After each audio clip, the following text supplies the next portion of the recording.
compte tenu de toutes les données parisiennes, nationales, internationales du problème, je considère comme nécessaire que ce recours à l'autocirculation soit proclamé aujourd'hui.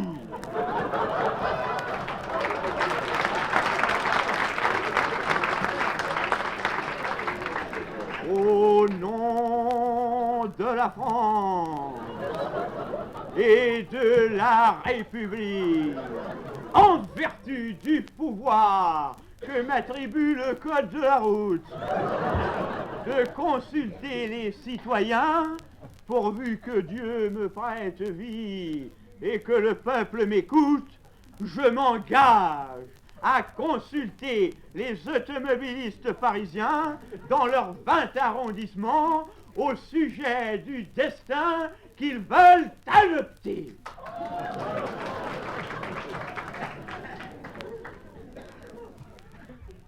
Naturellement.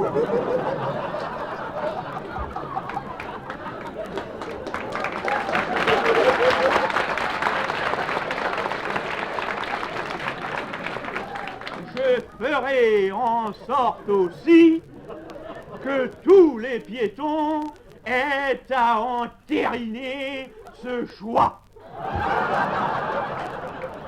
Comme il est de l'intérêt de tout le monde, et comme il est de l'intérêt de la France, que la question soit tranchée sans aucune ambiguïté. Nous regardons les choses comme elles sont. En fait du destin de la circulation parisienne, chacun sait qu'on peut en imaginer trois. Eh bien, les trois solutions concevables seront l'objet de la consultation. Ou bien le retrait de toutes les voitures de Paris, dans lequel certains croient voir la fin des embouteillages. Alors, les voitures quitteraient les automobilistes qui auraient manifesté la volonté de se séparer d'elles.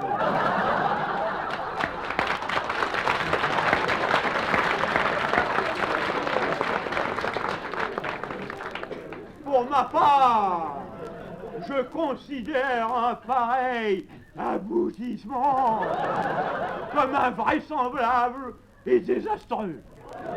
La circulation étant actuellement ce qu'elle est, et le monde ce que nous savons, la voie publique deviendrait un affreux chaos, un tohu-bohu épouvantable.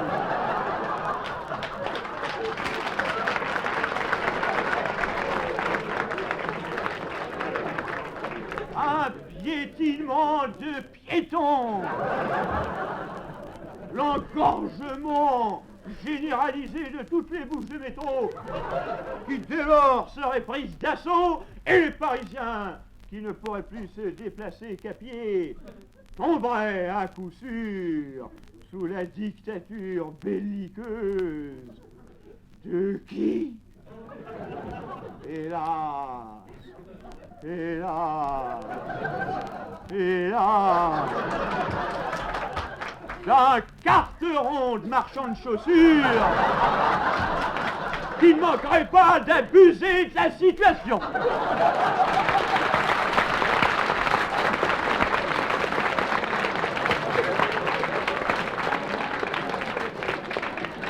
Mais il faut que le démon soit exorcisé, et qu'il le soit par les automobilistes eux-mêmes, car si par un extraordinaire malheur il devait arriver que telle fût leur volonté, il va de soi que tout sera mis en œuvre pour que l'exploitation, la diffusion l'organisation, la propagation et l'obligation de la vignette, qui est l'œuvre de la France, soit assurée quoi qu'il arrive.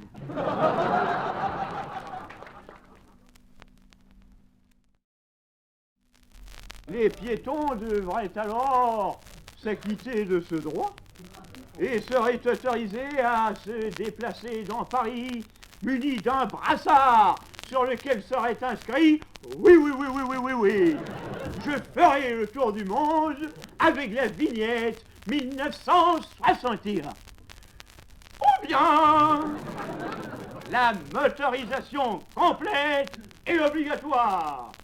Les Parisiennes de Paris, les Parisiens de Paris, de tout âge, de toutes origines, de toute profession, de toute confession, apprendraient à conduire, soit dans des auto-écoles laïques, soit dans des auto-écoles libres, stationnant et circulant où bon leur semble, à n'importe quelle heure de la journée, sur toute l'étendue du territoire de la République.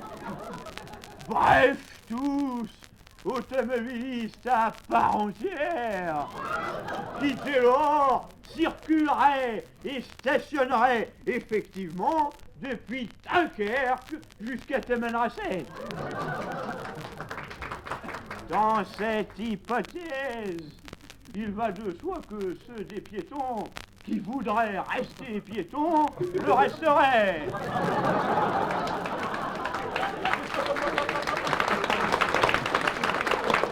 La France organiserait, si c'était nécessaire, leur redressement et leur regroupement au sein d'une communauté de piétons sous-développés qui, ne pouvant prétendre à l'achat d'une voiture, se contenteraient de se déplacer sur le macadam parisien, munis d'un passage clouté, individuel et portatif. Ou bien le gouvernement des automobilistes par les automobilistes, appuyé sur l'aide de la police et en union étroite avec elle. Parce que c'est la nature des choses. Pour l'établissement des contraventions, l'organisation des zones bleues, la direction des voitures pilles, des voitures pièges, l'organisation des opérations grues, en dépit du tracassin des équipes de la hargne, de la rogne et de la grogne. Mais alors, on dit que la police d'Union soviétique, ou la police américaine, ou l'une et l'autre à la fois, voudrait se mêler de la circulation parisienne. Je réponds qu'à toutes les deux, je leur souhaite d'avance bien du plaisir.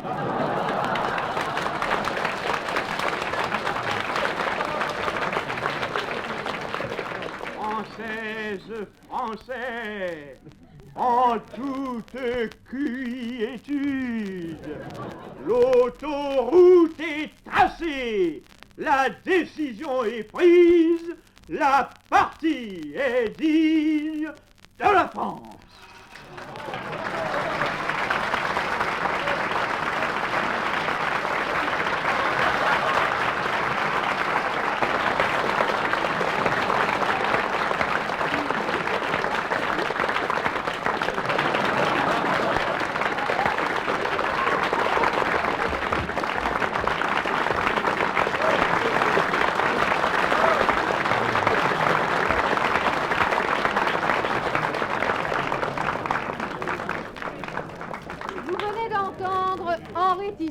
Ex-pensionnaire de la Comédie Française dans l'autocirculation dont il est l'auteur. Henri Tizot.